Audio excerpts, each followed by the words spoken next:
Hello, everyone. Hello, Erickson. Hello, Mama Tete. Hello, everyone. Ken, Gerardo. So, some people I just saw, some people I've seen, but good day to everyone.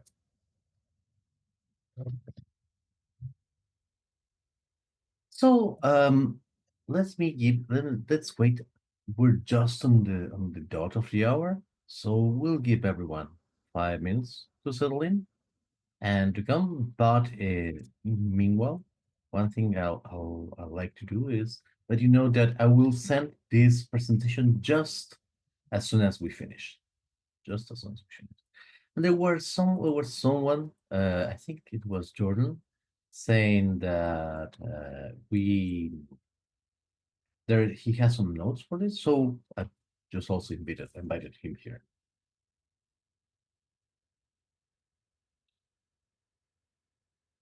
Let me okay.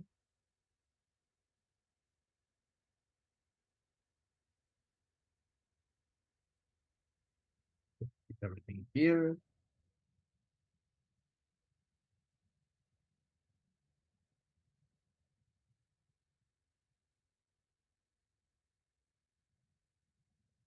Excellent. So let me just make the brief check for the screen and everything else. Um, okay, so you should be able to see my screen. Is that all right? Yes. Can see it Excellent, well, thanks. excellent. And sound is all right. Sounds good. Perfect. Then let's start. Welcome everyone. Welcome to this talk of making Tantra great again, right? And let me tell you a little bit on how this presentation arose. So this year it marks the first fifth anniversary of the Tantric Revolutionary Center. We met with Lama Sherab on late 2018, and then we started teaching everyone around 2019. And most of the people who joined us came from basically two great streams, right? Hey, Zach, welcome. Uh, One was a stream of people who came from Buddhist centers, and a lot of those were students of mine from when I led the psychic groups here in Argentina. But most people, I would say, especially in the US and abroad, were people who were interested in our approach to the tantras and an approach to a more, let's say, sorcerous manner that it has been a little bit neglected. So we have been trying to teach, sometimes with success, sometimes with less success, as you all know, to a lot of people who came from the more sorcerers on the occult side from these past 5 years. This talk, it's kind of the main points that we have found that repeat themselves, the main situations, and what we think is the best way to solve them, right? But before we start, I would like to request, guys, I will try to read the chat all the time, but since this is just a presentation, it's not a ritual, it's not an empowerment. Feel free to interrupt, to mute yourselves. Uh, the only way I'm going to mute you guys is if there's too much background noise, and then you can mute yourself when you're going to talk. But and also feel free to contradict and suggest other things, right? This is basically what we have come up with Lama Shrub after these five long years. And to make it a little bit more interesting, the first thing I would like to talk it's why this is happening. Why are we? Do we feel that these 5 points arose? And we think that it's basically, hey, La Masile. Yes, it's an invitation to open Pandora's box. Exactly, exactly, Erickson. Feel more than free. So the question could be why this happens, right? Why do we feel that this situation that we're going to describe happened? I think that it's a twofold situation. On one hand, we have the way in which Vajrayana is being taught in the West. And when I say West, I mean especially those countries that are in the Americas and Europe, right? And there is a complex situation there because socially, especially I would say in the United States and Europe, the idea of magic and the idea of sorcery is not as well received as other parts of the world. And when it is received, it's usually associated with the lower classes, right? In a society. People who, and this is a thesis that I have seen going around a lot in lately in especially in the US, that magic is a way of resisting power, right? There are some people who think otherwise. Luckily for me, I don't agree with that thesis. For example, there is Gary Vaynerchuk who is writing about the esoteric influences within the Trump campaign, and how a lot of what we today see as political marketing may also be thought as a way of gaining power, right? As symbolically gaining power. And this is also not a new thesis, like Gilus and Guattari were talking about how marketing is magic, basically 50 years back, right? But essentially, there is this idea that magic, exactly, Vlad. That's I think a closer reading of the tantras, right? A closer reading of tantras. That's absolutely correct. And but in those countries I mentioned, usually if you present something as magical, it's going to get you a class of people who have not so much not so much buying capacity, whereas the upper classes like to see things more framed in terms of spirituality, of art, of things that are not, let's say, as embodied, so to speak. Therefore, a lot of the way in which Buddhism, especially Tantric Buddhism, Vajrayana, has been taught in these countries has to do with making it palatable for the audiences that have money. And this means washing a lot of the magic outside of tantras, to the point that I really don't know a lot of schools that actually teach the tantras anymore. Like the root text, right? Like you go to the place, you practice whatever you need to practice, and then you get access to the root text. Probably there are some, I'm sure there are some, but it's not common. It's not common, at least in my knowledge. If there are some, please let me know in the comments or in the chat or whatever it is. This is one thing. And the second problem is that in those same countries that are usually very capitalistic, magic has become a market. And essentially, it has become kind of a cottage industry, right? Where there are people who are always offering different kind of things. Because it has become a cottage industry, if you want to get ahead, and there's no judgment on my part, this is what a capitalistic system does, right? But what you need to do is offer new products constantly. So instead of making things in a systematic, long manner, what tends to happen is that things are, hey Chris, things are done in a way that allows you to put more and more products. And then you have kind of this cottage industry, right? Where you have one weekend you have two more courses, and the next weekend you have, so I don't know, blood moon witchery, and then other you have biking rooms and things, and there are congregations and festivals, and suddenly it's another industry. You're competing with people who are putting other products, and you have to constantly change. And then you can see it. It's very easy to see it in any kind of magical occult scene when you have one or two persons who essentially offer whatever it is. Right? There is a series of books. I wouldn't name them because not. I don't want to single anyone, but there is a particular series of books that there is one guy who puts like 90 books per per year, and it's about everything. It's like you have Hindu Tantra, Buddhist Tantra, like angel magic, Kabbalah, and Rosicrucian thinking. It's like everything. It's just a way to get you to buy books.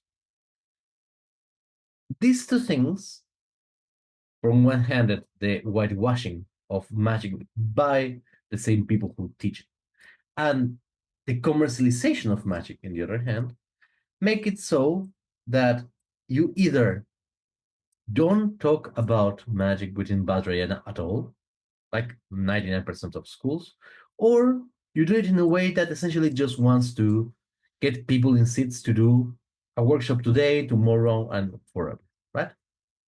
And this is going to stunt a little bit your approach to it. So how can we see this? We can see this in our 5 main problems and the ways to fix it. The first main problem that we see is what we call the black belt problem, right? And the big problem with black belt is that essentially Vajrayana comes from a series of talks and transmissions and teachings that take some time and that they are gradual, right? It's not once I just give you this and you go and you work it by yourself. It is something that has to be built, like any big discipline. If you want to do piano, right? You want to learn piano. It's not like you go to a class and the class takes 3 days and then you go and you play piano in your house. You go to class, they give you an assignment, you study, you practice, you go back, they correct you, you go back, they correct you. And at some point in this cycle, you're going to learn how to play a piece, right? The main thing that people tend to forget is that it's based on experience. Tantra, especially Tantra, it's not like Sutra, in which you can read a lot of philosophy in books, and then the meditation is very simple and it's very straightforward. Tantra has a lot of moving pieces from the how to do the mudras, which you have to see someone, and someone has to correct them for you, to the breathing, to the visualization, to the pronunciation of the mantras, to how to do puja.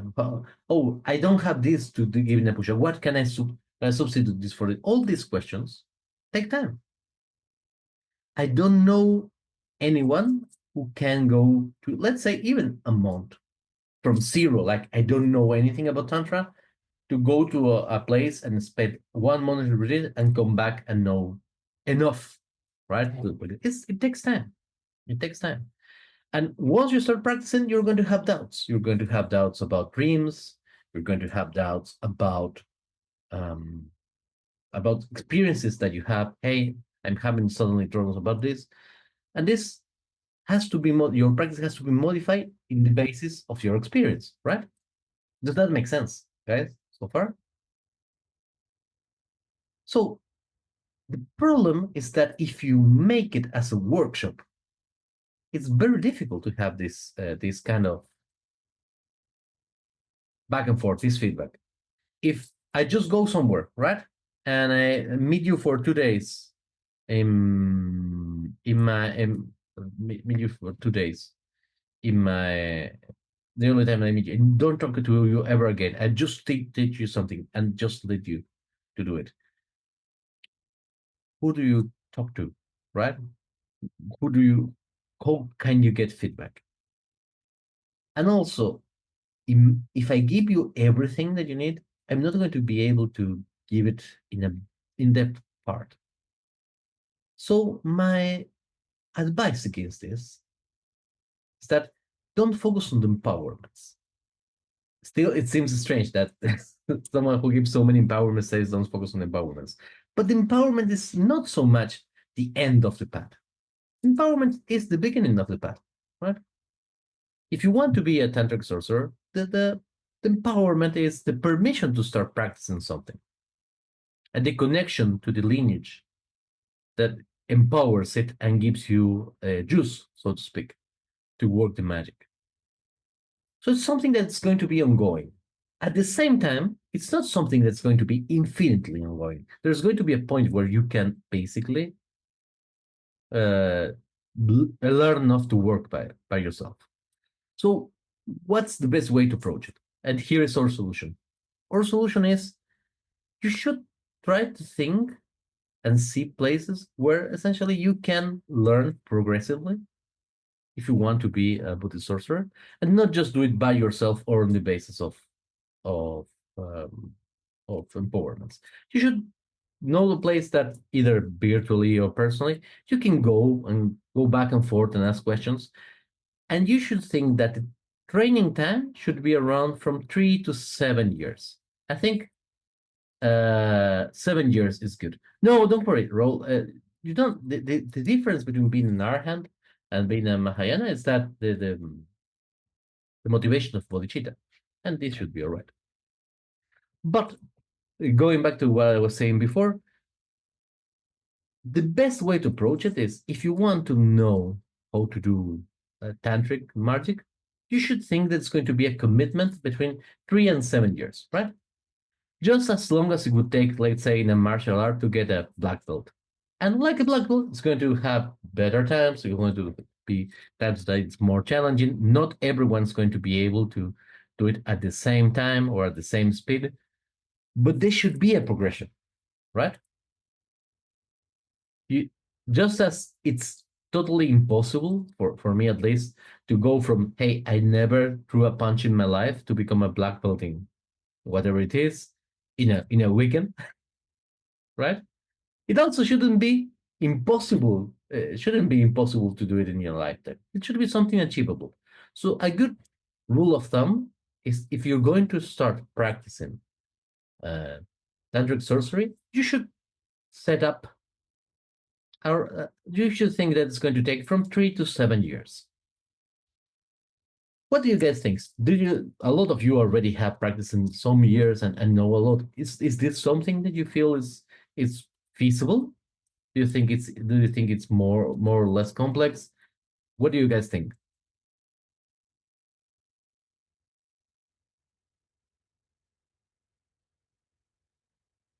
Llama, that is the the amount practiced per day. Are you taking that into account, or Yes, for me, it's I was thinking of people. I think that the practice per day is going to ramp up, right? Just like any practice. I mean, again, if you're trying to be a like a like black belting, let's say karate, right? What's going to happen? You're going to go the first. Let me tell you, because I did this the journey when I was younger, right? The first time I went to a gym, I was like, oh, I cannot move by for the next 3 days. And I came, I think, the other week. I went like take class on a Monday to start, and then I went on the other Monday because I was so painful to just move. And then I the classes they were hell for me. I started going one class and two classes. Then when I was ready to test for my black belt and everything else, when I was around 19 years old, I was going 6 times per week. I would go to the gym at the morning, and then I would go to my high school, and then I would go at night again to the classes and on Saturdays, right? So this kind of ramps up. My feeling is that if you cannot sustain this kind of ramping up in the accumulation and everything else, you're going to be taking more time, right? You're going to go looking towards the end of the 7 year cycle. But if you spend 40 minutes per day, something like this, practicing, you should be able to make it, even if it's, a very that kind of pace within 6 7 years, just for the accumulation themselves. Now, if you practice every once in a while, It's going to take more, right? It's going to take more, but that's okay. And if you practice every single day, like hours and hours and hours, and then because you have the ability, it's going to take less. Remember that being a Gapka and being a Lama, for example, is more of a technical thing than like a personal thing or a character thing. It's not that you have to be a saint to be able to practice magic. Of course, it helps. Of course, it helps, but it's mostly about application, right? It's mostly about yogas. You apply your mind, and then you get it. Does that make sense, Zach?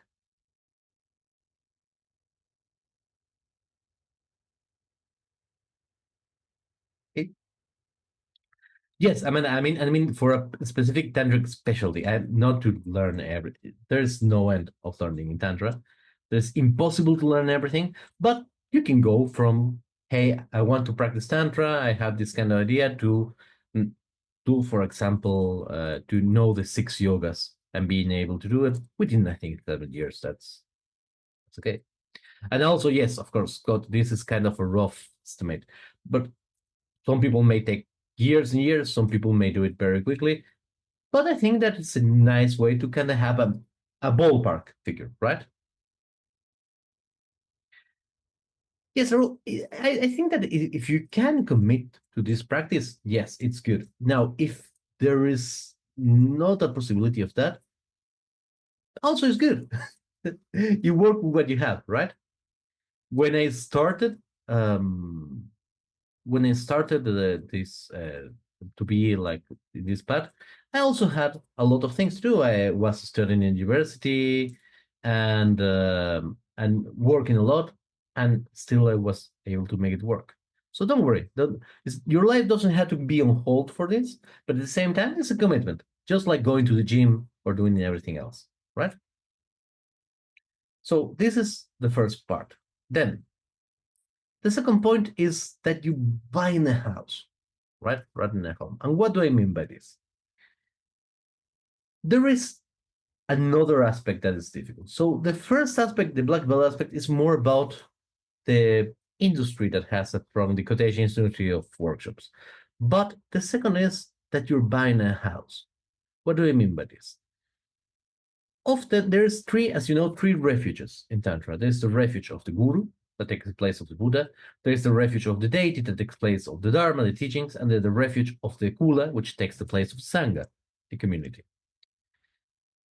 And it is designed like this because, like any home, you need a father and a mother to guide. You need something to do in the home, right? You live on it, you cook, you fight on it, you sleep, and also you need siblings to argue with and to help each other and to have each other's back. The big problem that I see that arises a lot is that most people do not want the three refuges, do not want this kind of family situation. And most occultists that I know tend to go straight for the middle refuge, which is the refuge of the deity. And you can see it in the way that they ask you, what is the mantra of it? Give me the mantra, don't worry about the rest. Or when are you going to do empowerment? And they never show up, either before or after the empowerment. And as I said, the empowerment is nothing more than the connection. You're being connected to a lineage and to stream of power. But how to do it, how to work it, is totally different, right? Absolutely totally different. Just as you can buy a very beautiful home, like like an investment, but it's not going to be this house is not going to be your home unless you live on it with your family, right? You need the experience of being there and interacting. And this, we're going to see this is going to come in the next slide a little bit more. But in general, what I have found is that a lot of people who do like practice by themselves in the more magical systems, they tend to like to be solitary practitioners, more of the more individualistic type. And Tantric Buddhism, at least, I don't know other systems, right? Tantric Buddhism, at least, it was created as a community effort. The Kula is like a cell of people working towards enlightenment. So this has been the way in which Tantra has come from the beginning. There was this guru who formed a school of students, and together they practiced deity. This is something that has been baked into the system, from the way that you give empowerments, to the ways that you give teachings, to the way that you relate to each other. Unsurprisingly, all those parts, the people who practice by themselves kind of miss. Like, for example, the songs that we have that allow you to understand, to basically know when one knows about a practice or not. The mudras that we use to recognize ourselves. The Gana chakras, right? Those feasts that we have together. If you're taking this as a solitary path, you're basically going against the whole system, right? At this point, you're actually making another thing. And then people come to me and say, oh, the mantras doesn't work, or I've been doing mantras of such and such deity for years and years, and the deity doesn't answer to me. It's like if you go to a house, right, and start shouting at empty rooms. For a house to be a home, there needs to be a family. For the tantras to work, they need to be there needs to be a system in which people are there to talk to you, to help you, to argue with you, to disagree and then work together nonetheless, just as a family does. So it's very important, if you are going to practice a system that is community based, to have a community. And the community can be virtual. It can be today. There's like this was a problem, a logistical problem when I was starting Tantra. There was nobody around and there were internet. Or there was just BBS, this old thing that you call with your phone and your phone started doing strange noises. Now you can find tantric communities everywhere through internet. So there is no excuse. The only thing that might happen is that you'd rather be a private practitioner, which is great, again, which is great. But this is not a system for you. This is built upon the assumptions that you're going to have Vajra brothers and Vajra sisters, and especially a Vajra mother or a Vajra father. And this brings me, and I'm going to ask you to give me your opinion of these 2 points together. On the second point, on the third point, sorry, which is probably the most common one that I've seen for so long, which is the I don't like a guru, right? And this point is so prevalent that I have written a book, as you know, about this called Kinky Buddhism. And it is a problem. It is a major problem for learning or teaching, both learning and teaching, that this suddenly there is this idea that you can learn this on your own. Not only it robs you of the house, so to speak, right? Of the home that basically has your siblings and everything else. But there is an underlying point over all of this. There all of this. So we agree that we are talking about Buddhist Tantra, right? And we agree that in Buddhist Tantra, we are in this place called samsara, which is this dimension arising from our confusion in which there's suffering, right? This is like basic Buddhism, not even tantric anything. We're all stuck in samsara. The being that you are right now, I don't care what your name is, but don't worry, Raul, don't worry. The student thinks that's okay. When has this been a problem for us? Never.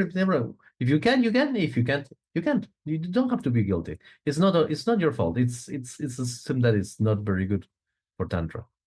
This system we believe. But this is samsara. This is samsara. This is what I mean, right? This is very the root of what it is. It generates suffering. And the you that lives in samsara, I don't care what even if your name is Donald Trump, or your name is someone who's poor and in the middle of a shanty town in Sao Paulo, right? You're here and you're part of samsara. You're, in a way, you're a little bit part of the problem, so to speak. And there is no other way to live samsara but to transform yourself. And in a way, to a little bit lose yourself, right? To become a little bit mad, so to speak. But at the same time, you know that it's not just any madness. It's a particular kind of madness for people who are in samsara. And I'm talking about madness, of course, without any kind of, I'm not doing any kind of analysis of if this is a pathology. But what I would say is that if you are a good tantric, uh, you're going to always have problems, right? With the people who are in samsara, because you're going to be doing things that are very stupid for them.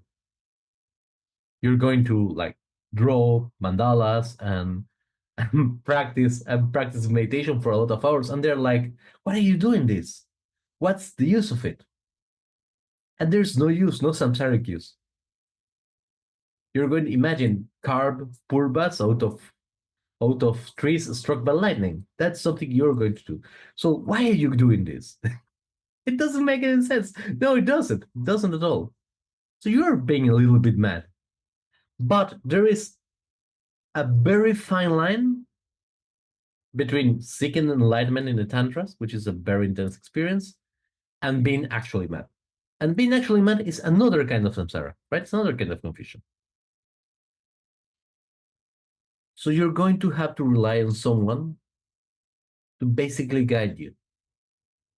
And if the guide is good, it should change you.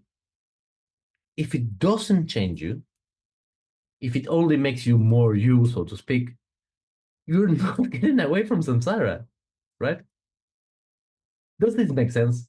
I know it's probably it's very basic, but it's very important to understand this. To become a Buddha, you have to change what you are, right? Excellent. It is very simple. You have to become something else that has a continuity for yourself. And of course, in Buddhism, the good news is that you do not exist in the way that you think. Most people think they exist, but it's still a change. Still a change. And for this, you need someone who's going to guide you. And the most difficult thing is you're not going to need someone who's going to guide you, say, okay, yes, do this, do this. You're going to need someone who you respect enough that when they say, no, what you're feeling is bullshit, don't pay no attention to it, you are able to listen. And it's very difficult. That's very difficult because, of course, we all like the gurus that are like Google, right? Hey, guru, how can I do this? And someone goes and tells you, yes, yes, you have to do it. Excellent, great guru. Hey, guru, can you give me the empowerment method? Yes, yes, I can give it. Excellent, great guru. Hey, guru, I want to do this practice. Can I? And they say, no, no, this is not a practice for you. But I really want to. And you have to do this. And the thing that they tell you is very boring, right? And you're going to hate them at that point. That's okay. That's perfectly okay. As long as you do what they say, right? In that sense, because you're trusting them to be able to point you in the direction that is actually helpful to get out of samsara. And the always people who tend to like think, oh, look guru devotion. They give the example of Milarepa, right? Oh, look at Milarepa.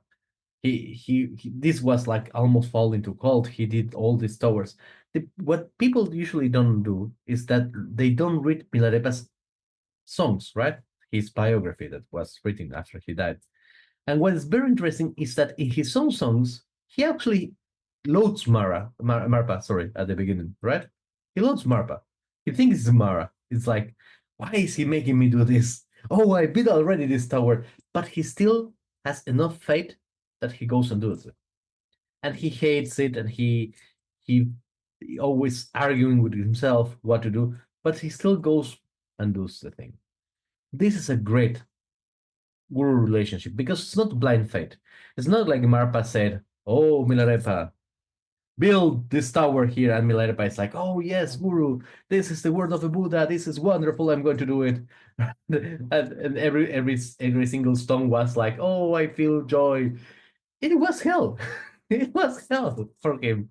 It was very difficult, and he always keep arguing with himself. Is this correct? Is this not correct?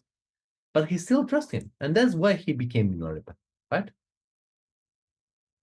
So this is going to happen to you guys. This is going to happen. But the trick is, of course, an argument can be made. Is that not a very dangerous situation? Because if you trust someone enough to tell you if you are going insane or not, it's not like a little bit putting your hands in putting life in the hands of that person. And the answer is yes. The answer is yes. That is why Tantra is dangerous. That is why Tantra is very dangerous. Because in Tantra, there's nothing that is absolutely forbidden, right? If you go to Sutra, if you go to different sutras, especially if you go like to the Theravada, and I'm a Theravadan teacher, I'm a Kalyana Mitra, right? And go and say, hey, this being is creating evil karma for everyone. You have to kill him. It's absolutely correct that you go and denounce me. Perfectly correct. Because I'm giving you something to do that's necessarily evil karma. In Tantra, that doesn't exist, right? Therefore, if I'm doing this, and if you're true to me, and I'm doing this out of spite, this is going to be very bad karma for everyone. But the other point is, do you want to get out of samsara for all beings that bad to risk this? This is the main point of entering Tantra. If you really want to punch samsara in the face, so to speak, you have to know that you're going to get punched. So the question is, what is more important for you? It is your own safety and your own well-being, or liberating beings from samsara? That is the only question that there is for Tantra, right? If the question is, hey, I want to do this as long as I am I am comfortable, then that is wonderful. But then that is the exoteric Mahayana. If you are a sorcerer and say, hey, I want to do this just so I am a little bit more comfortable myself, in the best cases, in the absolutely best cases, that is the Theravada, right? Hey, I want to have more money. That's not even like the small vehicle. That is just getting money. That's worldly dharma. That's okay. You go, there's so many other systems that you don't need a guru to do this. You can do the Goetia, you can do like praise to Lord Kubera. There's so many wealth deities. Tantra is for those who are going to engage in this into such a way that there is no other option. It's either a nirvana or hell, right? In a way. And this requires this kind of relationship. Now, is this a blind faith relationship? No, it should not be a blind faith relationship. But once you're committed, right? But remember, and this I cover extensively in my book, that it's not a one-way street. It's not like the guru comes, sit, and you never talk to them, and he's like, go do this, and you're like, yes, guru, like, like a slave and go do. It's of course it's perfectly fine that you ask questions, and it's perfectly fine to say, guru, hey, I cannot do this. Hey, at this point, I cannot do this. What you're asking me is too much. Or hey, you know what you're asking me, I don't understand how this can help. If I go and say, hey guys, no, I want you to drown kittens. I want you to take kittens, put them in a bag and drown them in a river, because this will help samsara. This will help this samsara. Yes, it will help samsara, but are you really want to do this? Is helping samsara what we want to do? Shouldn't we like do the opposite? Save kittens? How this is helping nirvana instead of samsara, right? This is a perfect question to ask. So it's always this kind of thing. The disciple has the responsibility of understanding and of practicing to understand why the guru is saying this, right? The guru has an even more responsibility, which is making sure that what he says and what he puts actually moves the disciple along, right? Which is why I usually none of us really talks to that many people, and there's so few people in the hierarchies because we need to know you guys. There's a limit of how many people you can know, and after that it becomes impossible, right? But what happens if you don't do this? What is going to happen is you can have two results. The best result actually for you is that nothing is going to work in the tantras because you're not going to know how to do it because you're not going to have the refuge of the brothers and sisters and kulas helping you because you're not going to have enough push. The actual worst result that can happen to you is that the tantras start working for you because you have previous karmic connections, and then you're going to go get mad. But with no one to contain you, you're just going to. It's very easy to slip off and just go like holy mad. In the whole history of Buddhism, there were just a couple of people who, without having any kind of guru, were able to practice tantras. So if your name is not Tilopa or Garab Dorje, which also it can be argued that they just got the instruction from the Dharmakaya itself,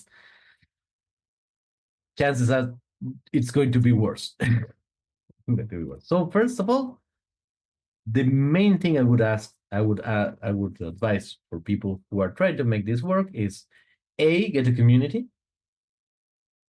which has a guru and kula, so you can relate.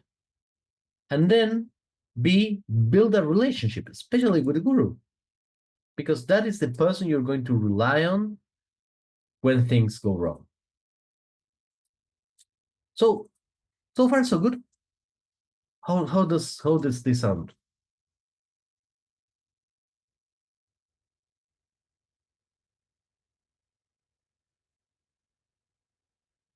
Excellent.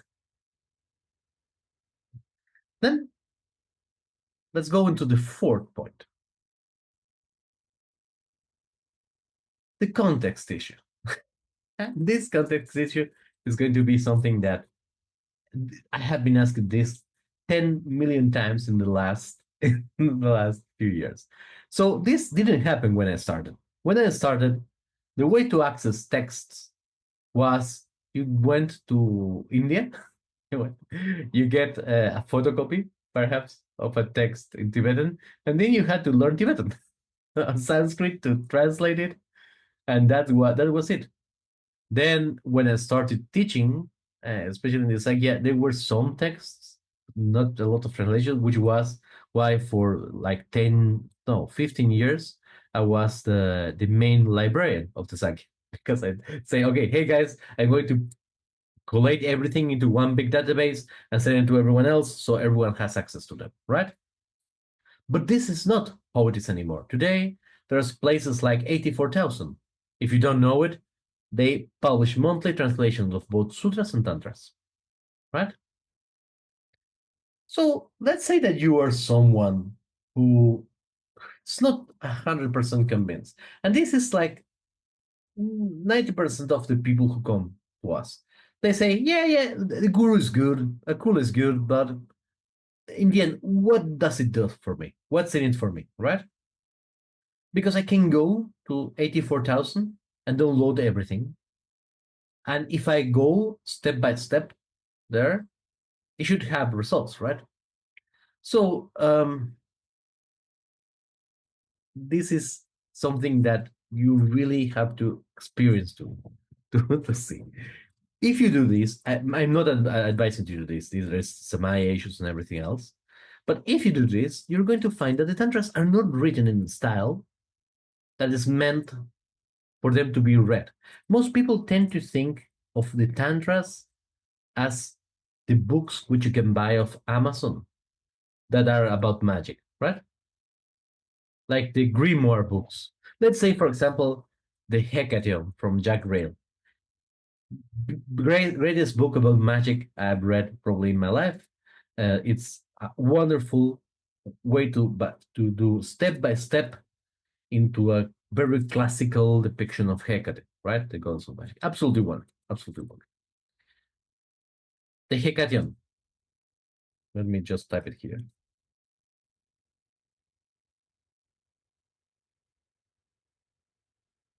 Yes. Yeah. Well, it's very much you do this, and then you do this, and then you do this, and then you do this, and it's, the tantras are not written like this. The tantras, first of all, they assume that you had an empowerment ceremony which connects you to the deity. If you just go and read it, you're not having one. In fact, they explain the importance of having the empowerment ceremony, and often the major tantras tell you step by step how to do this empowerment ceremony. But those steps are not laid like the Hecatyon or any other magic book. Okay, gather this and put this. Because, and you might be thinking, oh, I'll do it then by myself and I'll self empower myself, which again, it goes against the grain of the whole edifice in which this was a community. But let us say that you skip all this and say, hey, I'm going to self initiate. The problem is they're not going to say which mantras are you going to find or what you should do. They're going to talk all in what's called Sandabhyasa, which is a kind of rhyming argot that makes a cryptographic language. For example, they're going to say, to give the empowerment of that, you take the first of the third and the fourth of the fifth, and then mix them with the son of with the daughter of the Nagas. What they're saying there is that you put ha ha in the mantra. But what they're doing is they're referring to a series of squares and a series of associations with the vocals from which you can build a mantra. They're not going to say the mantra is haha. They're going to make you do all this. And let me ask you, let's say that you get the translation there, right? Are you going to be able to do this? Are you going to be able to reconstruct, even if you get the translation that's annotated? Are you going to be able to make the different connections, right? To be able that? It's probably no. I mean, it took me 20 years, 25 years to start being able to translate Tibetan, classical Tibetan to the point where it was useful, right? And this is like just the translation. But for example, let's say that the translation says, you need descendant, you need the water serpent descendant, which is scorpion, right? And into the ascendant joy of the Nadikas. So all of these concepts which come from Jyotish, you're going to have to learn to kind of build it, to kind of build a ritual. So there's an easier way, which is if you had a teacher, you go and say, give me this empowerment, or what does this mean? But if not, you're going to have to learn tantric medicine, you're going to have to learn the languages, you're going to have to learn Jyotish, and you're going to have to learn especially the different medicinal plants and herbs that are mentioned there and how you can substitute them. So it's going to be a lot of work. So what most people do, and in this case, they just abridge everything. I have been invited to people who give like tantric empowerments, and they just do what they remember from empowerments they took, right?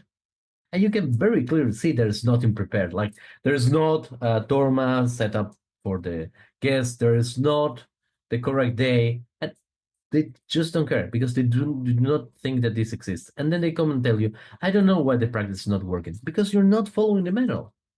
It's very simple, very simple. And every single text usually has this as an aside. And this happens not only in tantras, but it happens in, in upadeshas and termas. If you go to a terma, usually you have the practice of the terma, and then you have the particular way in which you have to give the transmission, right? Because a transmission is that. If you want something that is transmitted, you need to respect the ways in which it was given, and especially the smells, the sounds. This is what constitutes transmission. If you take a text and then you interpret and you make up what you want based on the text, and you substitute what you want without any kind of context, what you have is not a transmission. It's a reconstruction, or it's something inspired by, right? Which is also great if you want to do this. It's absolutely, it's absolutely great. Oh, to be a turtle, like a fully licensed turtle, there are licenses. It's very, you can buy the license actually in some forms. It's very fun, Erickson.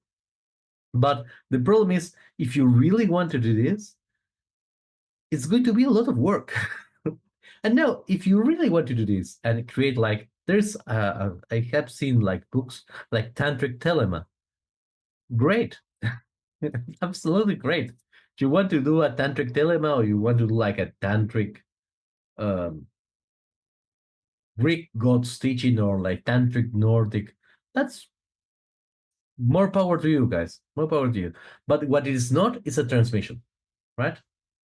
It's your interpretation based on textual evidence, which one has to see whatever.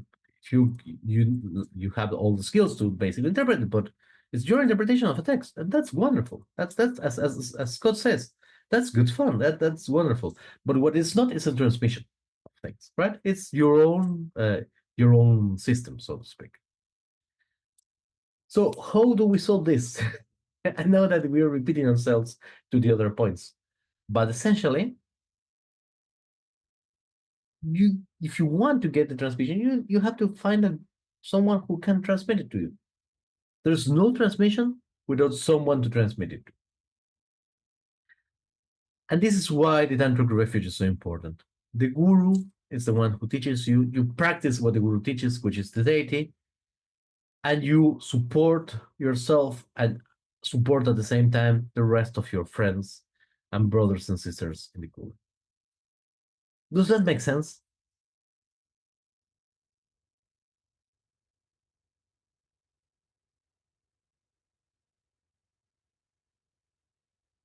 Excellent. So, and the last point. The last point, it should be the first, but when I was starting, I just move it back because I think it's a good point to close the general thing, which is that the why of it. Okay, I've talked a lot about difficulties. I talked about that it's not a quick system to deploy. I mean, there are so many magical systems that are easier to deploy, like chaos magic, right? It's fun, it's individualistic, you can do it in your own way. In 5 minutes you can do a sigil. It's wonderful. It's a good addition for everyone else. Practice no matter which system. You can't go wrong if you want that. If you want something that's still more complex, um but you don't require like a community, you can do Goetic magic, right? You can go with Le Megaton, you can do Kabbalah. And if you go to other systems, they're already kind of a little bit communal. Like it's very difficult to do ATRs, African traditional religions, without being part of a community. At least here in Argentina, like the less the temples, right? Of Umbanda, Kimbanda, Nasan, Palo, Majombe. These are like big hubs for communities. So difficult to do it by yourself, but probably a little bit easier if you're going to find a community, if you're going to find a guru, if you're going to spend 3 to 7 years, if you're going to commit to this, why are you going to do it? Why are you going to do it? So for me, let me tell you a little bit uh, why you shouldn't do it. You shouldn't do it for money. Please, I'm going to teach you the secret world magic that it works for all the Buddhas and Bodhisattvas of the three times. The secret wealth magic, the best wealth magic is be born rich. If you are born into a rich family, this will be the best way, right? If not, if you have to work for it, the second big secret is be a banker. Work in finance. If you work in finance and are good at it, you're going to make money. You may say, I'm not going to be like a multimillionaire. Sure, but you're going to have more money than 99% of the world. Do not do magic for money. This is the first general advice. You can help marry rich. That's also a good one. That's also a good one. But for me, marry rich means that you have some social capital there. So it's kind of it's very good. 1.2 is a subset of the other. Yes. So there's a lot of ways, but it's not a pathway to riches. The other thing that also is not going to help you is to have a more comfortable life. That's never been the case in my opinion. Whenever you start practicing magic for real, obstacles are going to rise. And that's perfectly okay because now you have the means to overcome those obstacles. But it's not going to be an easy life. If you want an easy life, my advice is do something that is very low profile, that does not require us to engage with so many people, and try to live very frugally, and you're going to have a very easy life. In comparison, this is not the path for it. And if you want to avoid complications, also, perhaps Mahayana is a good path for you, but this is not going to be. We're not going to sit in temples staring at the wall for hours. We're going to be doing things that are going to bring us in conflict with other people. We're going to summon beings that are going to be in conflict with us. And emotions are going to run wild every single day. So why? Why would somebody knowing this would do this?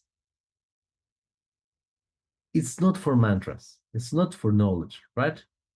Exactly, the betrayal of that. It's not for to learn new things, guys. If you want to learn mantras, you go to YouTube, put mantra of whatever, and there's somebody who had broken Samaya that had just put the mantra, right? That's okay. That's going to be the first thing that they do. Yes, that's one of the things is we need to feel. Tantra is based on feelings. We need to be in love. We need to have desire. And the thing that we have to desire is to understand illusion and to make everyone realize their own nature.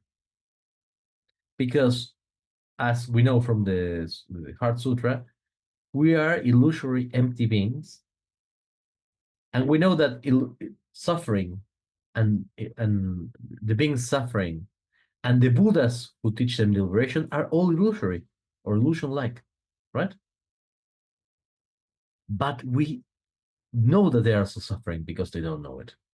So we have to keep this non-dual awareness in mind, and this should be the bodhicitta essentially, right? Should be the main drive to do it. If you are doing it for any other cause, that making all beings, and when I say all beings, I mean all beings without exception, not a single being, reach Shambhala, or whichever image of enlightenment you like to use more. If you're doing it for something else, please don't do it. Please don't practice Tantra. The result is going to be so many troubles that unless you have this absolutely burning need to do it, you're better off doing something else. Even some other types of Buddhism, right? Like Zen or Pure Land or whatever it is that you feel is better for you. But this is going to generate problems, and it's going to be hard on you, and it's going to make you first question and then snap out of samsara. So unless this is what you want, don't do it. But if this is what you want, this is the only path for you. There's no other option. I have this colleague who is kind of famous, not so much for himself, but is famous for his daughter. He's Bob Thurman is a very famous Tibetologist. his daughter is Uma Thurman, the actress, from Tarantino and so on. And Bob once told me something that I don't like the Christian overtones of it, but I think it's a good idea of the attitude. He says that the Theravada is the Buddhism that is designed for people who want to be monks and nuns, right? They want to go to a temple, they want to meditate, have their life solved, and the only thing they have to think about is meditation, meditation, meditation, give a good example, nothing else. Then Mahayana is for those who like messianic archetypes, he said. Mahayana is, I have these bodhisattvas, Amitabha, Bhadrapani, right? Nirvana Vishkambin, and I love them, and I have to pray for them, and I want to be like them, and I pray for them that they hear me, and at some point, they liberate samsara from me and all beings. And the last Buddhism, Vajrayana, he says, Vajrayana is essentially for the people who are apocalyptics. They're saying, hey, I'm not going to wait for the Buddhas and Bodhisattvas to come and liberate every single being. I'm going to do it. I'm going to gather a small team, right? And I'm going to go against samsara with my small team, and I'm going to liberate it for all being's sake. Excellent. Excellent. It's this is the as Erickson was saying, you have to crazily love things, right? It's the only way to do it. So if you are that person, this is the place for you. If you're not that person, don't take it bad. There are other systems of magic. There are other systems of Buddhism. That's perfectly okay. And I mean, in the best possible sense. It's not like, oh no, you're not you're not good enough to fit here. Essentially, what it means is that you have choices. This is for people who don't have any other choice, which is a choice in fact. But when the choice is real for you, when it's everything that you relatively are, it doesn't feel like a choice, right? It's something you have to do. Does that make sense? Excellent, thank you. So, there is this movie, and probably you've seen, right? Django Unchained from Quentin Tarantino. There is this character which is I forgot his name right now. This is a German doctor who liberates Django, and they're going to Leonardo DiCaprio, and Leonardo DiCaprio is a slaver, right? And they're setting everything to free the love of Django, the protagonist. And this German doctor is helping them in everything. He's helping. He's being supportive, and Leonardo DiCaprio is so horrible as a person that this guy has to shoot it.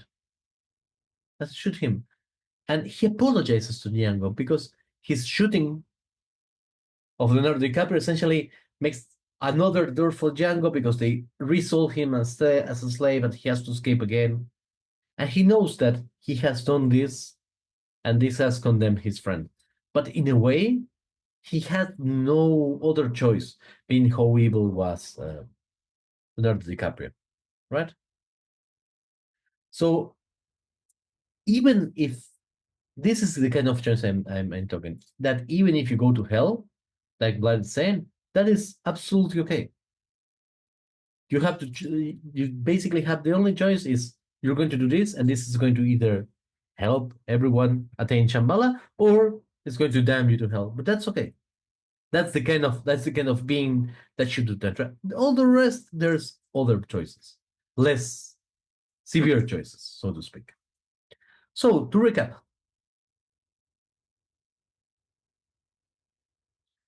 sorry, Vlad, did I understand correctly what you're saying, or I just had a second? Is that what I meant?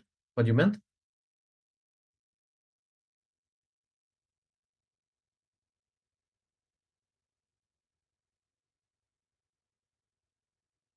Ah, yes, exactly. Nirvana hell. So, how should we regard this? How do we make Tantra great again? For me, it basically starts with a question. Am I at this point in life ready to shatter my life in order to basically become good at Tantra? This is the question one has to answer it. If the answer is no, that's perfectly right. That's perfectly right.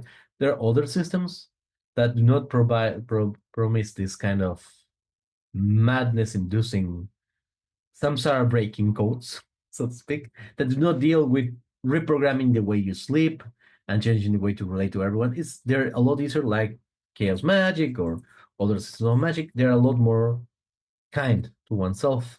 So if you're not at this point, my advice is don't practice Tantra. Put your energy and put your focus on other systems which are quicker acting and do not have such high requirements.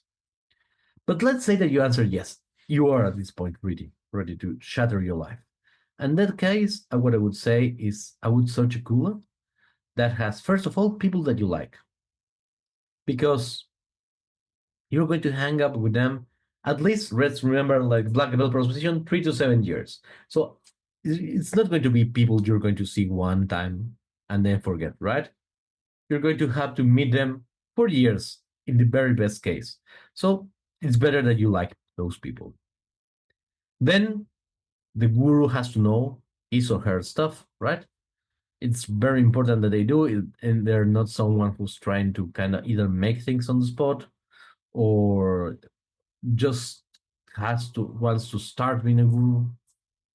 But when you are in a problem, they actually know what to do, right? And this is usually the best for me, the best kind of indication. The other day, I told this I think to Lama Sela, and then a couple of days later, Songsan Khyentse Rinpoche put something like pretty much like that. So it was a nice central that for me a good guru is going to be someone who you have to see when everyone is against them, right? If when everyone is against them, they can transform this into a tantric opportunity to learn. Those are great gurus. If they throw fits and halves and they start becoming angry, that's a disqualifier for me at least. And then once you have a good kula and a good guru, you need a good program. And my advice is, it doesn't matter if it's with us or with anyone else, but always ask, if I were to want to become a Gapka, right, which is essentially a tantric sorcerer, or a lama, what would the steps that I should take? And always listen to see if they have, at least, it doesn't have to be a formal program, but if they have steps to do it, right? Because in a lot of places I have learned, the object is not so much to create new advanced practitioners, but rather ensure that there's enough people to kind of sustain tulkus or rinpoches or whatever it is, right? So they're not really interested in, hey guys, we want you to go from knowing nothing to being a good tantric sorcerer. They're more interested in, let's bring more people in so we can sell them more things. So if they have this, even if it's not formal, but if they go like, hey, well, the first 2 or 3 years you're going to do this, and then you're going to, at least they have thought about it. In other places, in the places that they're going to be like,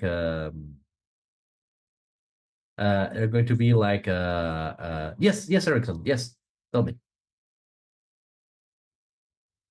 Oh no, I'm simply agreeing with you that Ah. about the support the Tolku system. Oh, thank you. It kind of sometimes sadly happens. And that for me, I mean, it's okay if it's on front. If they say, hey, look, or aim here is not necessary to make new practitioners or new Buddhas, or aim here is to support this cultural institution that we have. If you want to support it, that's great. If you don't want to support, that's great.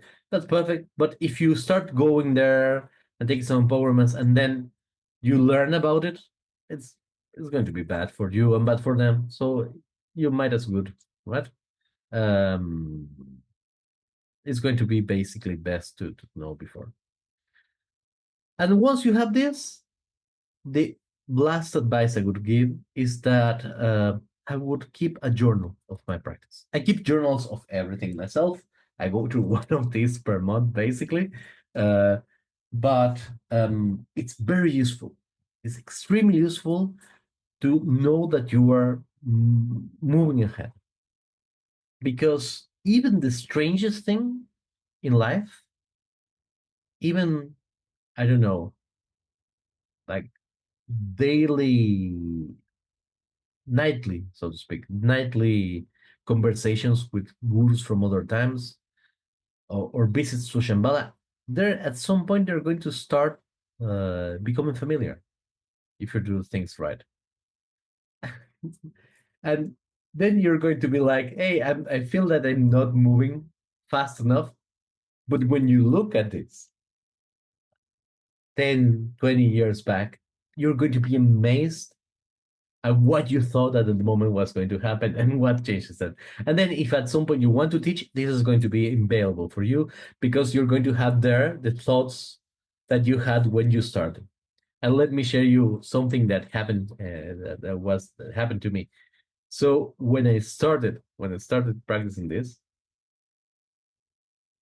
one of the strangest things that ever happened to me was that people were they were very strange to talk about, for example, dream yoga, right? Or tumo.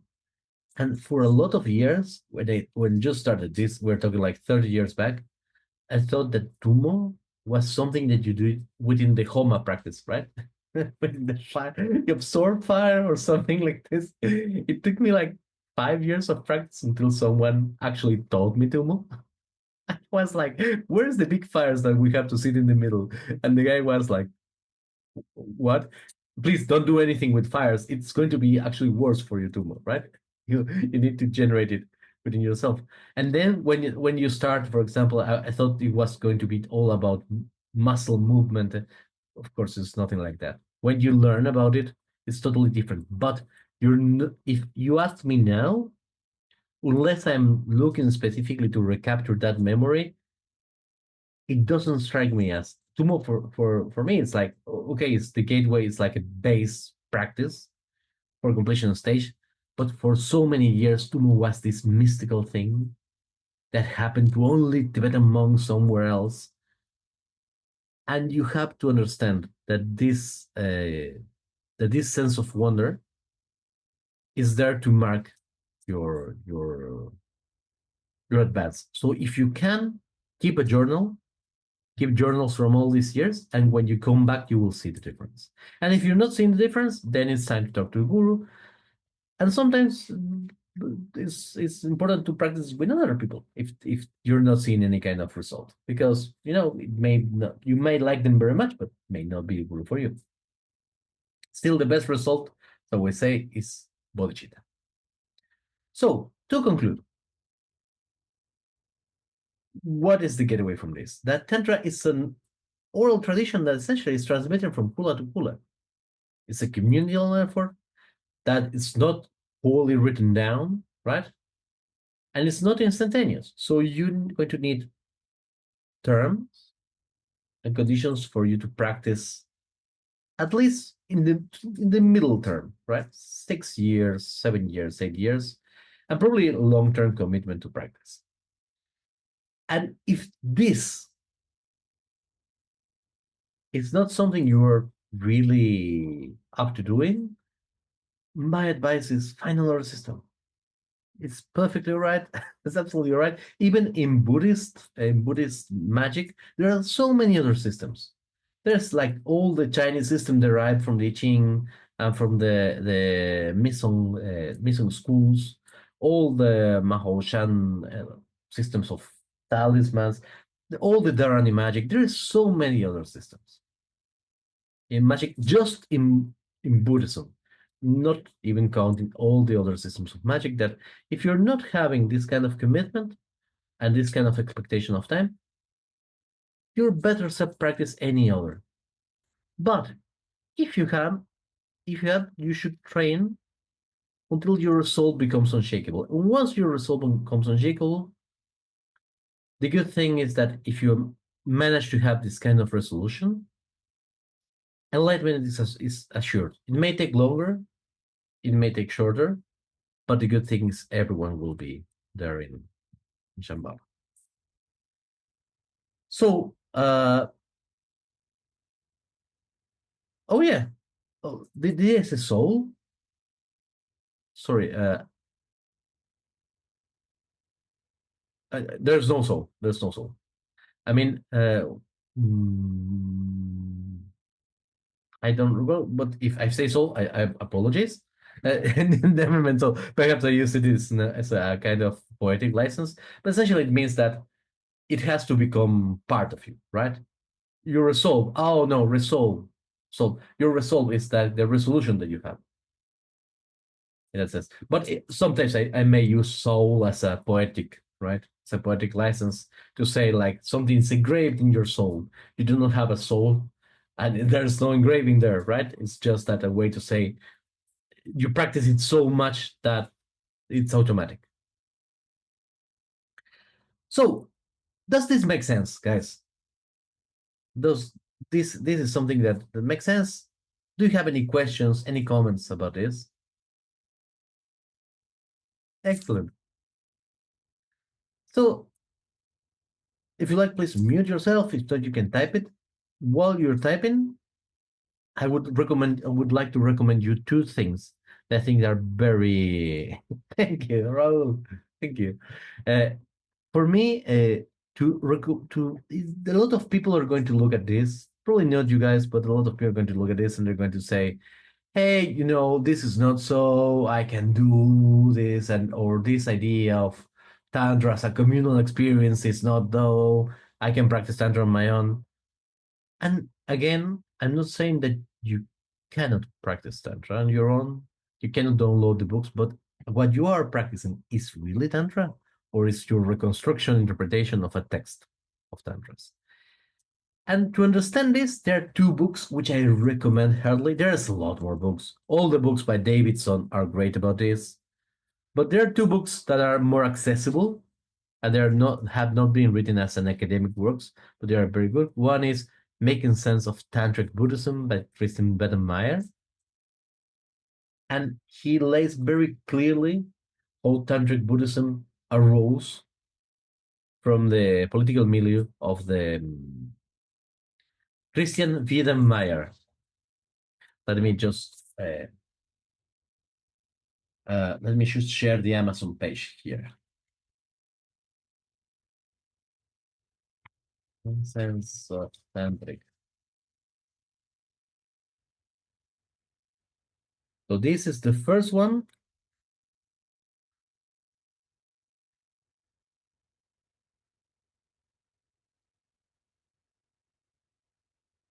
And the second one, this is a great, the Making Sense is absolutely great. Essentially, it's a very, very interesting book. He basically does a semiotical and sociological analysis to explain how this, instead of being something that was, outside of time and space, is basically something that grows within the Indian institutions and the Indian societies and has as a communal unit, so to speak, just as anything in India has, right? And it's very difficult in India or Thailand or China to find ideas of individualism as marked as we have in some other countries. This is a very good book about this. But you may ask, hey, yes, but this happened in India. How about in Tibet? And that's why I sent you the second book. No, my university changed the courses, so there's no more course of Tibetan religion in my university. But it just finished a couple of days. I did the last class, but this was the book I used a lot in that class, which is the one from Geoffrey Samuel, right? Now it's a little bit old. Now it's not the book that I would recommend. That's the most current. It's a 30 years. It's the most common book now, but it's still very good, right? Because it does not treat Tantric Buddhism in Tibet as one thing, but essentially shows how this, through the societal context, gets modified. You have the more, let's say, family-related lineages of the Enigma. You have the more centralized clerical systems of the Gelug. You have the kind of mixture that is it's very good. If you want to read it to understand why I'm making these points, these two books are absolutely great. Raul asks, is that in Tantra, is that or king? I do not understand the question. Can you elaborate a little bit more, Raul? But if you like, there's a lot of other books I can recommend. I'll be more than happy. Ping me if you want. But I think these two, at least for this kind of approach, should be a good enough starting point. And then Ronald Davidson has a wonderful thing. So no, that is a deity ranking to be friends with it. No, actually no. In fact, there is so little of Tantra of death being the king or something like this that we have a deity called Yamantaka, right? Which means death killer, even though it sounds strange, right? Ataka means kill to kill, and Yama is the lord of death. So no, it's not our king in the sense that it's a deity that we propitiate or that's a focus. But what that is, it's a part of life, right? It's a very important part of life, and it's something that essentially, when you practice enough, you will see that it does not exist in the same way that the life that we believe does not exist, right? It's just as illusory as life is. The death that we think, right? So no, it's not a king in the sense that it's something we appreciate in by itself, but at the same time, we understand that this is part in the relative of the cycle of samsara, right? This is why in the Heart Sutra it says there is no death and there is no life. But I would say that for those people who are still trying to get their minds around that, which is difficult, it's very difficult, it's always better to keep in mind that death as a phenomenon is going to happen to us, right? When you realize the self is empty, this relaxes a lot. This relaxes a lot, bro. And you're not as moved by it. But until then, I would say it's very important that one meditates on the immediacy of death every single day. I would say that this is probably one of the best meditations, along with Tonglen and Bodhicitta meditations, because it's going to remind you that life is going to be over in a flash. For example, I this week, this Friday actually, and I'm going to be a little bit personal for myself. One of my aunts passed away in a very stupid manner, right? She got hit by a delivery bike, a delivery bicycle. She tripped and she fell and banged her head and died. And of course, you cannot. When I was talking to her son, right, who was grieving, of course, it's he was telling me what strikes me most is the stupidity on of the accent, right? This has not been like any kind of, it was just a stupid accent. And the truth is, of course, I cannot tell him this, right? Because he's grieving and it would be insensitive of me. But there are no smart accents.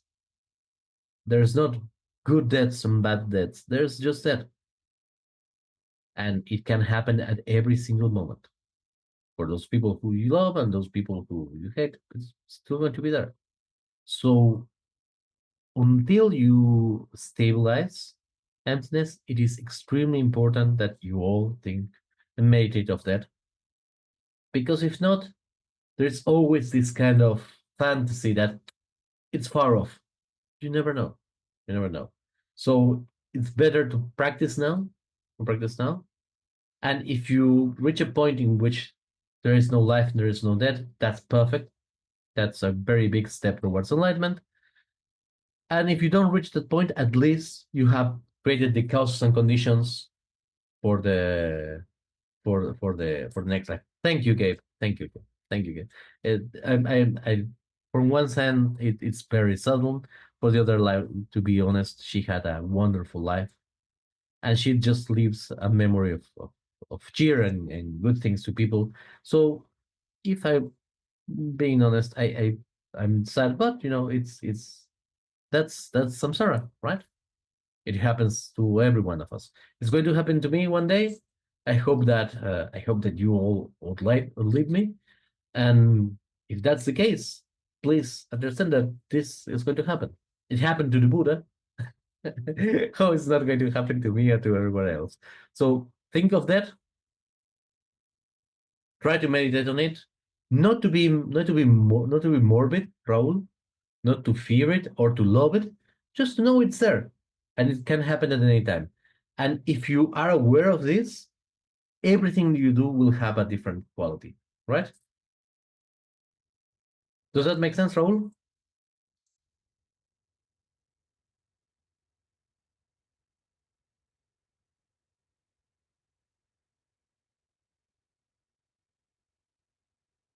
Well, hope it does. And excellent. Excellent. Oh, excellent. Glad if you need any of these books and you can find it, please. I don't want to leave recorded that I'm going to send it to you, so I won't leave recorded that, but just contact me. And we'll see if the universe provides a way. Um, any other question, guys? Any other comment?